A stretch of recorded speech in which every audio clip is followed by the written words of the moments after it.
All right, so we're going to go over navigation planning, start to finish, from Springbank all the way down to the Vulcan Airport. You're going to start off with just picking out which airport you want on the map. Could be any airport, really, whatever you feel like planning.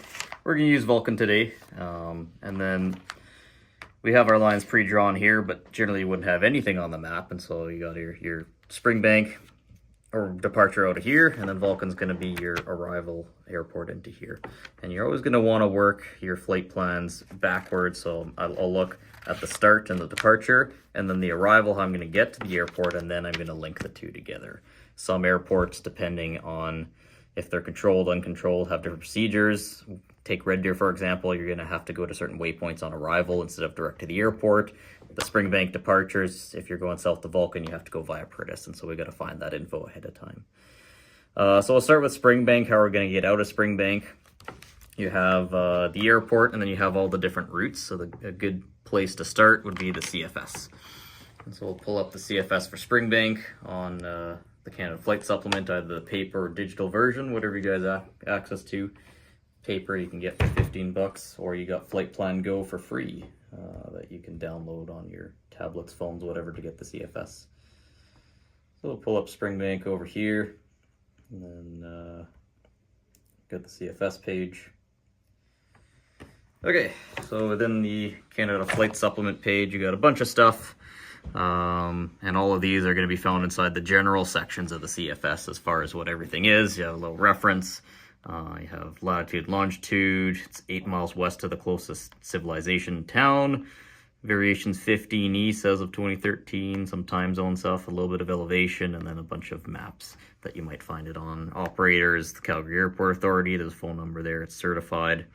Public facilities on the airport, you have a telephone, and then you got B and C. These are all codes that you'll have to memorize eventually. And again, you can find those inside the general pages of the CFS. Stuff like taxi and hotel, food, all that's going to be in there. Customs, if you wanted to, can be found in there. We're not doing any transporter stuff today, so that doesn't apply. Flight planning, I got a number for flight service, some area control center, some weather. So apparently we have a Meter at the airport, a TAF during certain hours, and weather cams as well. Services, if you needed to know, they have 100 low lead, which could be useful if you're doing a refuel.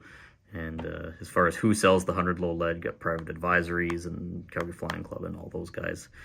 Services, so 1 through 6, these are not public facilities. These are now going to be services in the sense of like tie downs, maintenance, major maintenance, small maintenance, stuff like that.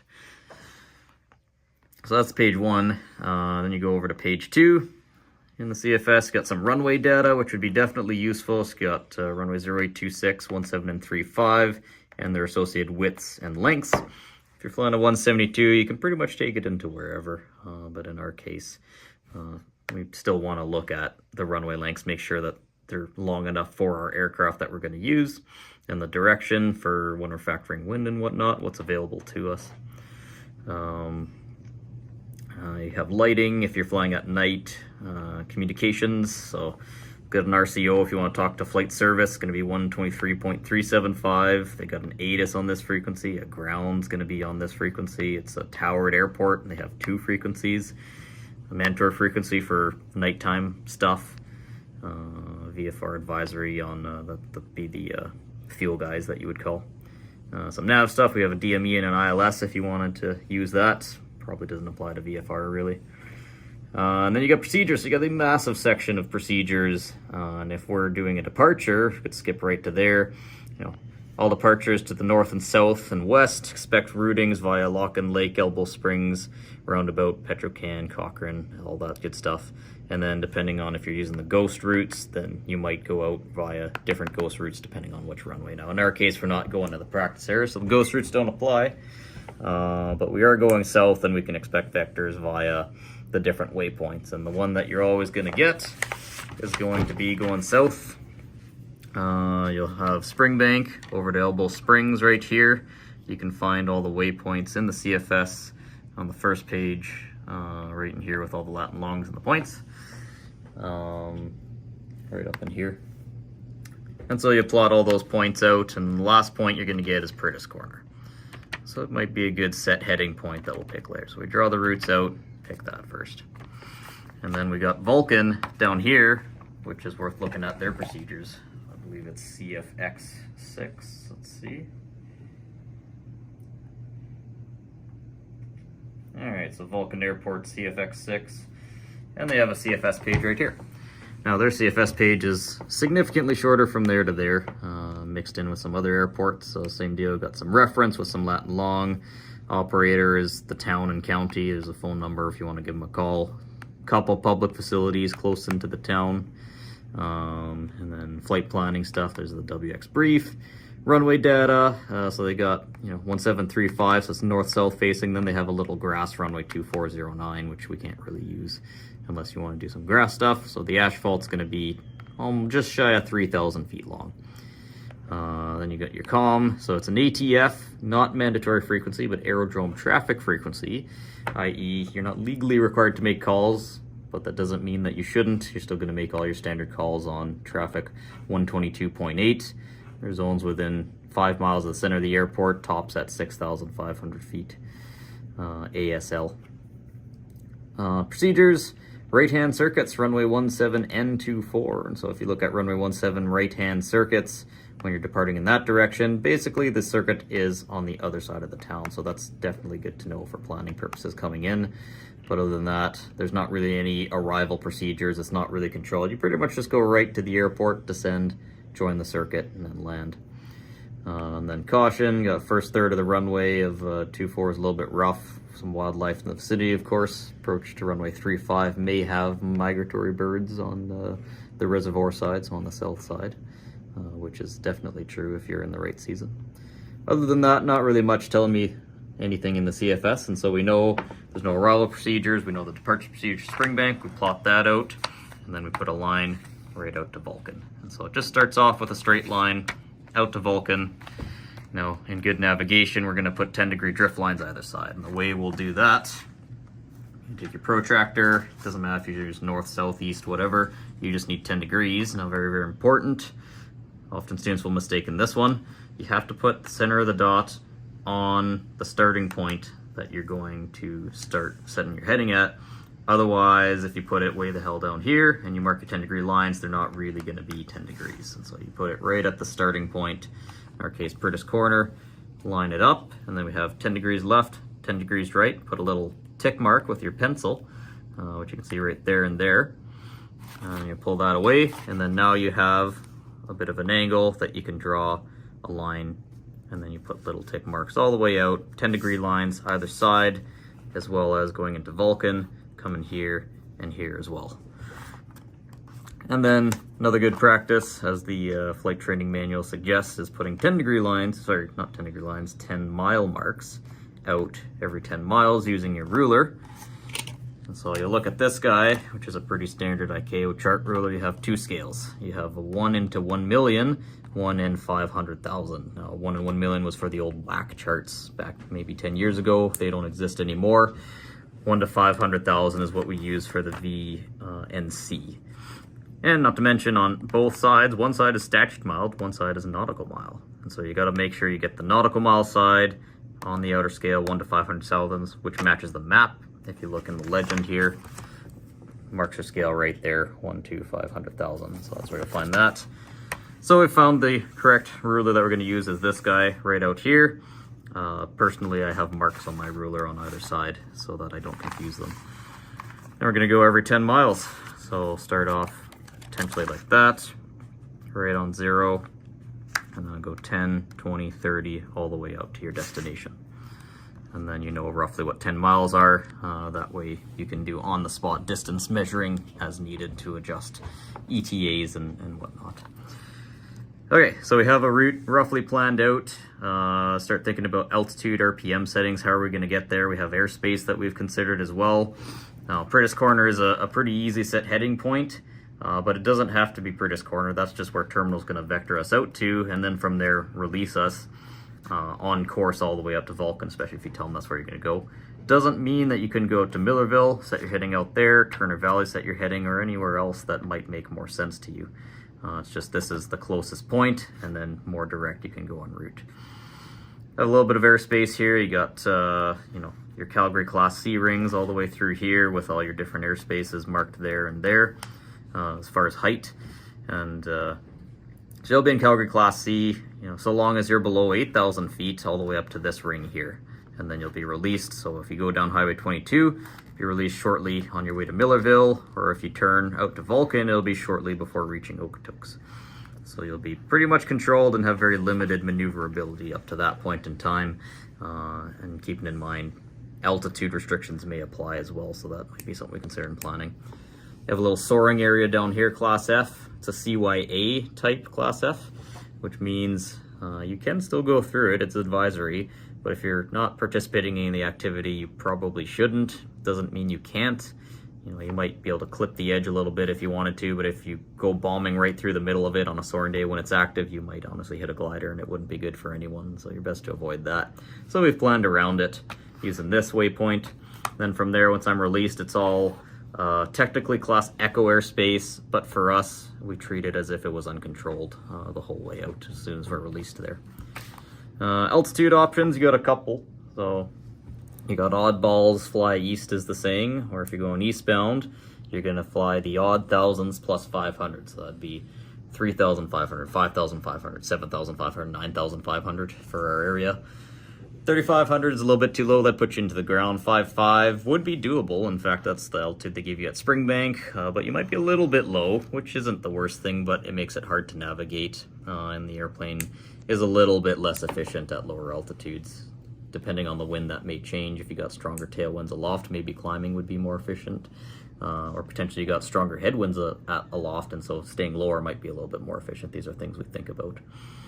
So you got 5,500 could be an option, might be a little bit low. 7,500 might be a little bit of a better option. It's going to take us a little bit longer to climb, but we'll be able to see a lot better, and it might be a little bit more efficient. Now, especially in the Calgary Terminal Control area, usually your departures are at 6.5, and it's very tough to get 7.5. And so the risk with picking 7.5 is that you get to Prentice Corner, you set your heading, and you're only at 6.5 still, and now you have to climb over Okotoks to 7.5 en route, which is doable, and it'll fix itself en route, but it's something to think about. In my case, you know, for a new PPL student who tends to need a lot of help navigating and looking at the land around them, 7.5 is going to be a better option as soon as they can climb up, and then we can go out at 6.5 as well for the time being until terminal gives us 7,500, and so that makes it a little bit easier for everyone. So I'll pick 7.5 as my altitude going out. RPM settings, you're going to balance anything between 2,100 2,500 RPM, and it really depends on the day. You're balancing fuel versus time. So on the low end, 2,100 RPM. That would be if you want to go really far and burn the least amount of gas, but it's going to take you an eternity to get there.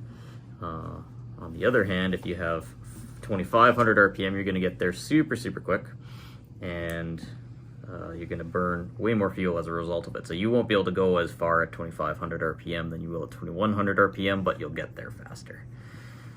In our case, you know, we're not really struggling as far as endurance. We got lots of fuel to get there and back, and then some, and then divert afterwards. And you know, timing might be difficult for if you were a newer student. If you're racing down to your first checkpoint, you have all these things to do. It might make the flight a lot difficult. So, you know, you don't need to go super slow at 2,100 RPM because we're not really trying to save fuel. We got more than enough for the flight. But 2,500 RPM might be a little bit too fast as far as the stuff you have to do during flight. Might get really busy, so call it a happy medium. 2,300 RPM around there would be a nice one to pick. So we're gonna do it at 7.5 and call it 2,300 RPM all the way out based on that. And we've done a little bit of analysis on all the airspace and whatnot. So now that we have a route, we need to figure out how long it's going to take us to get there, how much fuel we need to get there. That way we can plan stuff accordingly. So, on to our Navlog.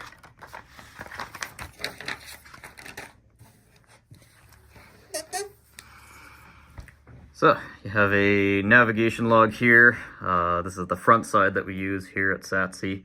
You got takeoff and landing distances that you'll calculate the day of. This is no different than you would do anywhere else, but you'll do it for all the airports just to make sure that the runway is going to be long enough. Then you have your climb tables and then your cruise tables. this is all your calculated times en route, and then you have a little total down there. So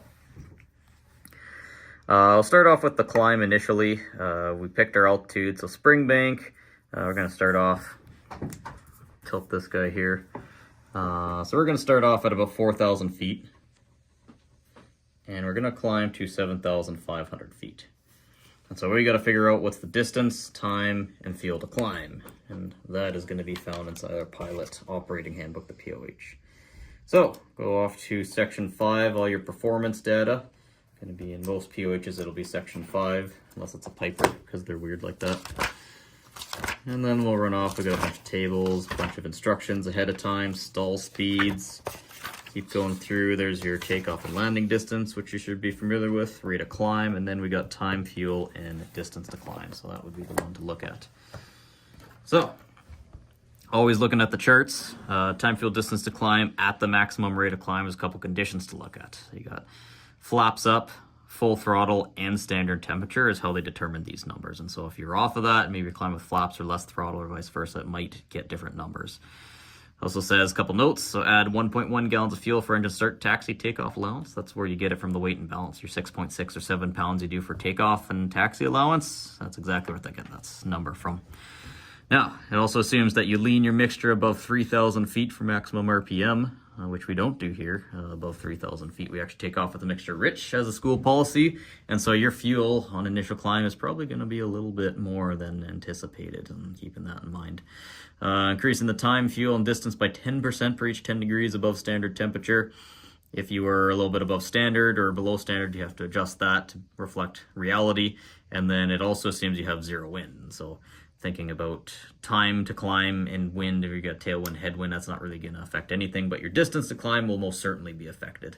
And so that's something to factor in. Now, assuming an idealized condition, or very close to ideal conditions, you have, if I was climbing from sea level all the way to 7,000 feet, we'll call it, it would take me about 12 minutes, 2.3 gallons, and 15 nautical miles.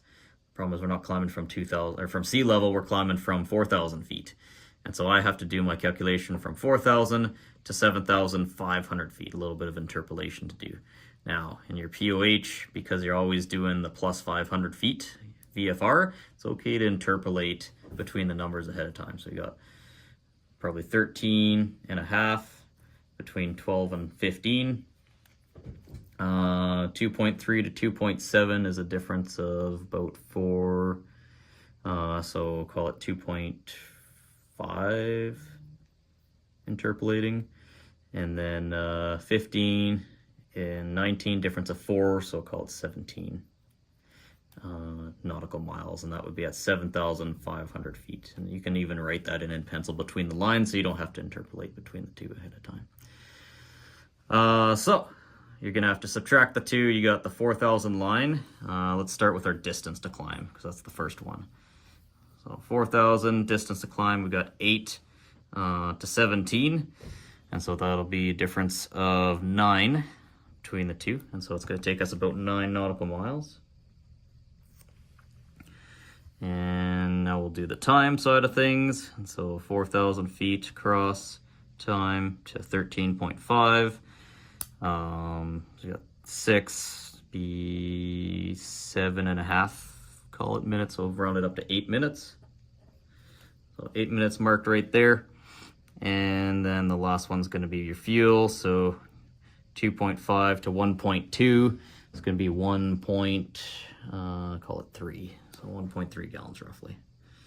I'm going to do this in pen as well. So over right here, 9, 8, 1 point, what did I say here? So we got 2.5 to 1.2 is 1.3. Okay, time, fuel, distance to climb. Then we got our cruise.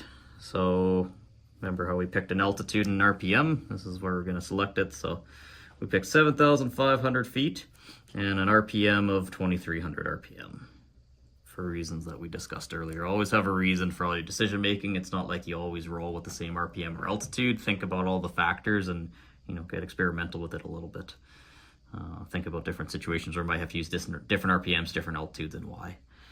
Okay, so this is going to be a completely different table. We're going to roll off of our time, fuel, distance over to our cruise performance table over here. And again, reading all the stuff. So conditions, we assume that we're at max gross weight for one. It's a big one. And we're at the recommended lean mixture. Now, the recommended lean mixture is a little bit more lean than we run at cruise for our school. Our school, we go 3 turns rich. So the recommended lean mixture is pretty close to peak, I would say. So we're going to add 20% to that later on as a conservative factor to our fuel, but more on that later. So what do we have here? We have our cruise performance tables for 7,000, 6,000, 7,000, 8,000, somewhere in there is going to be what we're going to pick. And then you have it broken into 3. So you got 20 degrees below standard temp, and above standard temp. What is standard temp?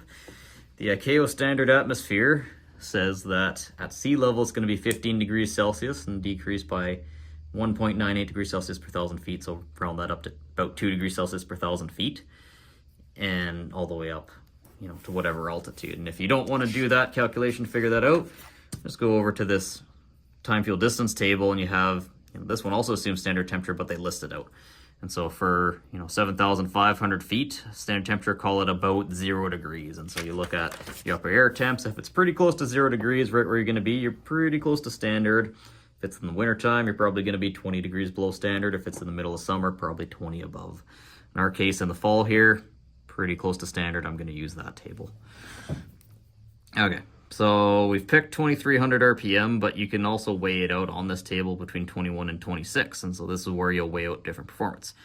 All the way at 2,100 at standard elevation, it's showing 92 knots, and I can get an increase of almost 30 knots by increasing the RPM to the max.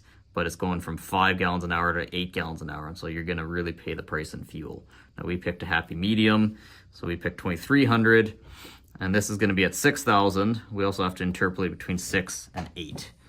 So, same idea, do a little bit of math here. Let's start with percent brake horsepower. Between the two, let's go 2,300 RPM around here. And then 2,300 RPM at the 8,000 so we can interpolate properly. Right there. Oops. More like that.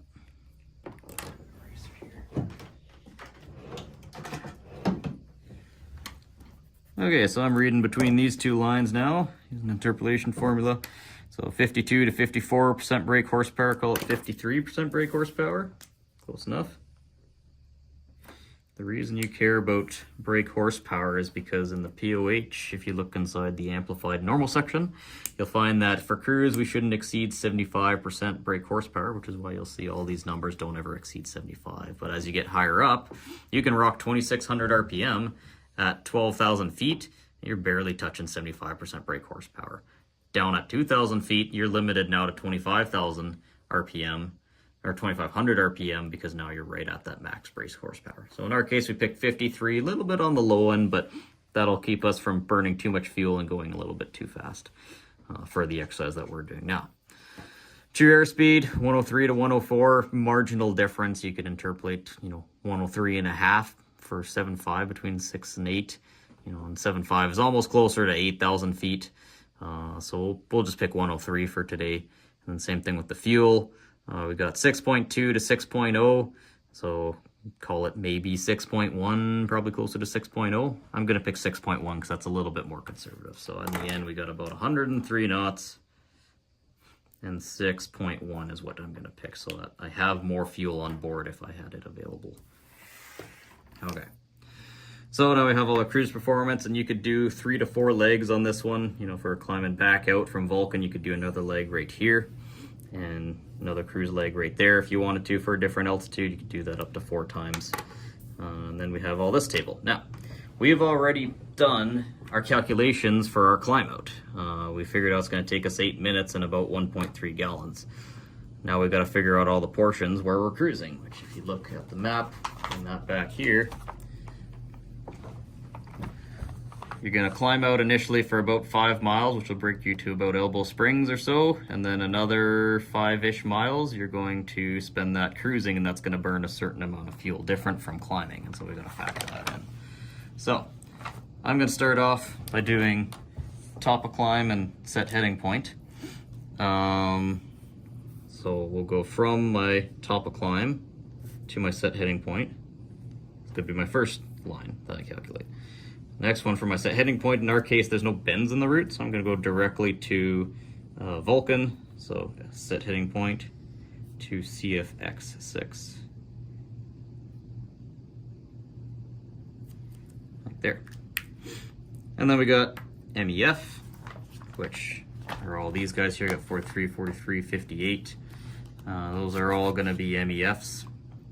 So you'll pick those accordingly. In our case, on the way out to Vulcan, highest obstacle is going to be 61 inside this little quadrangle there. And then maybe down here, 58, 4,000. So the highest one's going to be about 61, call it. And even then, let's say we pick 5,500, like, oh, we're going below the MEF. It's like, yes. But in this case, it's 6,100. It's the highest obstacle within this entire sector here. And if you look, your highest obstacle is actually this terrain at 5715. So that's going to round up to 58 plus 300 if it's any kind of terrain. Rounds up to 61. And so we're going nowhere near any of this terrain. So we should be okay in that regard. Nevertheless, 61 is going to be our kind of our sector safe altitude. So we'll pick 6,100, carry it down kind of like that. Altitude we picked up here, and we're not really going to change it, so we're going to be at 7,500, carry that down. True airspeed we got from right here, so 103, and that's not going to change. Carry that down. Indicated airspeed, we need the upper air temps to figure that out, so we're going to do that the day of when we have the weather. True track, well, we're going to measure that. So on the map here, I'm going to grab my protractor and a little ruler, and then we'll measure our track. Now, the first track is going to be Springbank direct to Curtis Corner, and I'm just going to average it. You're going to do a lot of maneuvering and whatnot. You can't really predict what's going to happen there. So we'll put north at the top, line it up with the center. East should be going east and so on. Otherwise, you have it backwards like this. And we're going to start at Springbank. I'm going to do my best to line it up with either a straight road north or south, or the best way is honestly just to use latitude and longitude lines right here. And so one of these squares, you'll line it up so that you're perfectly north, or at least parallel it as best as you can. And a little bit off, so you take your ruler, line it up from the center here all the way to my set heading point right there. And so I'm just averaging, and so the average of these two lines as far as heading is concerned is about 172 roughly. Yeah, so I'll call it heading 172, and that's in degrees true. So we're going to mark that down here under true track, 172 degrees true. We're going to do the exact same thing all the way up to Vulcan. Grab the ruler again, and the protractor, line it up north. East goes east, so I have the right direction. And this guy, you can line it up, unlike the 10-degree drift lines, you can put it anywhere on the track that you want. Especially good if you're trying to line it up with a line of latitude longitude. So in my case, I'm going to pick this line right here to try and line it up with. So I got really, really solid, accurate heading. And then you can see the line extends all the way to line that guy up again. So probably 126, 27, call it. So heading 127 is what I'm going to pick based off of that line. So that's my true heading. So heading 127 degrees. What's our variation? Now, if you remember from the CFS, it was right at the start. We had, I think it's at 15 east as of 2013. You also have lines of variation on the map. Now, if you're going really, really far east or west, that's going to change. So you're going to find the closest variation line. In our case, we got the Springbank line right here, and runs all the way up to Red Deer. And right up in this top corner, you get a little line that says 14 east. And so that's our variation. Don't see any other lines along here that are remotely close. So we'll pick that, 14 east. Because we're going so close, it's going to be the same the whole flight. Carry that down. Magnetic track. Now, if you're going from true track to magnetic track, you're going to apply the variation in that direction. So if it's east, say east is least, I'm going to subtract that. Otherwise, west is best if it said that. So 172, subtract 14, give you a magnetic track. of call it one, run a calculator here so I get it right. So calculator, 172. Gonna subtract 14, you got 158. Same deal, 127. Gonna subtract the variation, 14 east, and we get 133 degrees in magnetic. Now, if you are going from magnetic back to true and applying a variation east, you'd have to add it, because if you always subtracted it, the math would never work out. So true to magnetic, apply the variation east is least. Magnetic to true, going backwards, you have to flip it around. Okay, winds we don't know yet. We're going to figure that out the day of. Same thing with a correction angle, that's weather dependent. True heading, magnetic heading, also weather dependent. This is our track, that's never going to change. Though where we point our nose based on wind might. Ground speed's going to change based on wind. Distance probably won't change though, and so we can figure out our distance. So back to the map. We have departure all the way out, so looking at nautical miles in the outer scale, 1 to 500,000. Always double check or put a mark on your ruler. And so initially from Springbank all the way out, it's going to be 5 miles plus another, call it 13 miles total, all the way out to Prentice Corner. And so that's initially how far it's going to be, so 13 miles. But keep in mind, some of this distance we're going to be climbing, and so you could either do it 13 miles and double dip, you'd have more fuel, or it can be a little bit more accurate, because we already calculated that during the climb it's going to take us 9 miles to climb, and the rest is going to be all cruise. So you're going to take 13, subtract the 9 for the climb, then you get another 4 miles left in the distance. And so that's what's going to be your cruise when you level off, lean out your mixture, another 4 miles or so. It's going to take you another gallon or two, call it.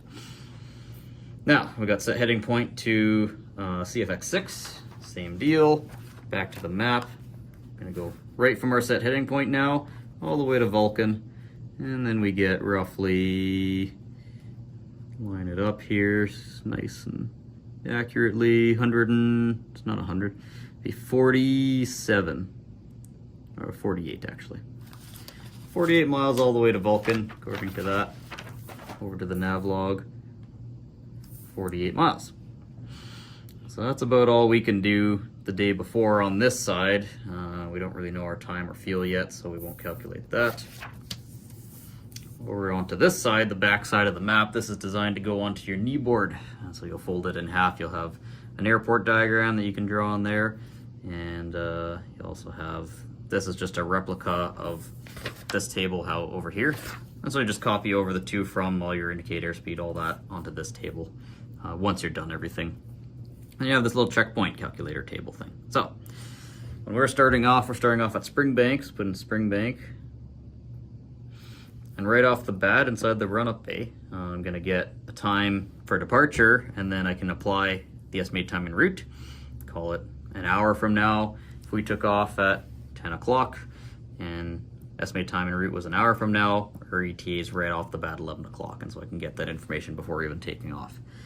Then our next checkpoint is going to be our set heading point, where, you know, I'm going to estimate, say it's going to take me apparently 10 minutes, or I calculate 10 minutes. We'll put that there. If it actually took me 12 minutes, I now know that this 11 o'clock ETA is now going to be 11:02, because I'm running 2 minutes behind on my set heading point.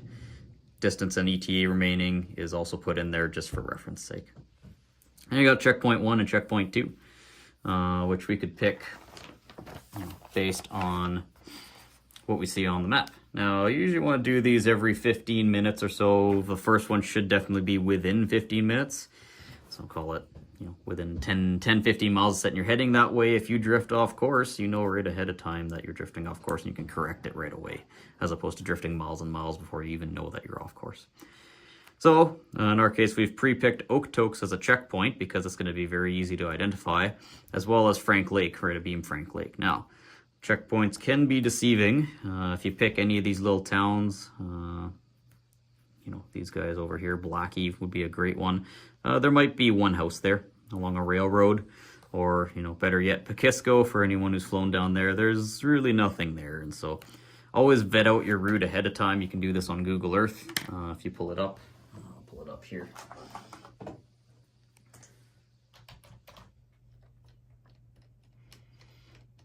Okay, so we have Google Earth here, and then I've pre-drawn a bunch of airspace just for ease of understanding. And so we're starting at Springbank, departing out to Elbow Springs. What does Elbow Springs look like? Okay, it's a little golf course with a bend, and then we have a little golf course there at the river. And then you pretty much go straight shot south all the way to this little road intersection. It's got a little off-ramp on it. Goes from 2 lane to 1 lane. There's probably a little fire hall, like a red building there. So all of a sudden, Google Earth gives you a lot more info that you could vet ahead of time. Google Maps would be the same thing. Then from there, we're going to do a straight shot there from Pritis all the way to Vulcan. So that would look kind of like this. Put a little line there, all the way out to Vulcan. Going to go past Frank Lake into Vulcan, right to the airport center, right there. And there's your line. So that's what we have on the map, and then we can see, well, what are we going to be navigating over? Well, at the start, a whole lot of nothing. But you're going out maybe, a little bit under 45 degrees on the heading between this road and this road. Going out, really not much. Some old farms, little road there, all the way up until, Okotoks. So Okotoks is a massive place, so you can't go wrong with Okotoks as a checkpoint. Can't really screw it up. Use your map reading to figure out where it's at. You're going to go over kind of the north side of Okotoks. And then from there we keep going past the road intersection for Highway 2. Keep it going, bunch of nothing. But there's a massive lake. Again, you can't go wrong with Frank Lake. Blackie, on the other hand, decently sized town, but you never know. If you go over to Pakisco, like we just talked about down here, a whole lot of nothing there, and so good luck finding this little road intersection in the middle of road intersections every quarter section of land. Back to our route. And so Frank Lake could be an okay intersection, but you want to make sure that you can figure out exactly where you're at, so you're not pretty close to this kind of road bend right where the lake is. And so if you realize that you're closer to Blackie, you're probably, call it 2.5, 2 miles off course. Same thing if you're right over the lake, maybe a mile, 2 miles off course, something along those lines. But other than that, that'd be a pretty solid point. And then you pretty much got nothing all the way into Vulcan. You got Ensing and then into Vulcan. But if you're on heading, it should sort itself out. Eventually you'll see the town, be able to find the airport just to the west of the town, and then do your circuit procedure going into that. All right, so back to the map. We got our checkpoints. We picked Okotoks, and then we picked just to beam the little road intersection there by Frank Lake. So those are good checkpoints. I'm going to be able to find them really, really easily. So going back over here, got checkpoint 1 and 2. I'm just abbreviating them CP1, CP2 for simplicity's sake. And then we got distance measurements. So we can do this ahead of time, no worries. Grab out our ruler. We're going to figure out, we know the total distance, we want to figure out the distance between each checkpoint. Nautical miles, outer scale, always check. So you got 16 miles roughly to Okotoks, call it. And another 14 miles to that checkpoint by Frank Lake. So it's 16 and 14. And that's our distance, always distance between points is this column. And then we got distance remaining. Well, what is our distance remaining? So we got 13 miles plus another 48. So we got 13 and 48 miles, going to give us a total of 61 miles. So I'll go up here. Now, right at Springbank, total distance, we're going to have 61 miles. It's distance to go, distance remaining. Our set heading point, we're going to have how much remaining? Well, we calculated this ahead of time, 48 miles from our checkpoint, or set heading point, rather. So we'll put in 48 here. And then you could take a ruler and you could measure total distance remaining between each checkpoint, or you could just take 48 and just start subtracting. So, at the first checkpoint, we were at 48 miles remaining. We'll put that in there, and then we flew another 16 miles, and so that gives us 32 remaining. And then we flew another 14 miles, So subtract another 14, gives us another 18 remaining. That's about all we can do ahead of time, because what'll happen is when we get to our first checkpoint, you'll take your time over the checkpoint, and then you'll figure out the time from your last point. So if it took us 10 minutes between our set heading point and checkpoint, I'll put that there. And then if it took me 10 minutes to go 16 miles, you'll run that through your fancy flight computer. You get about 100 knots roughly.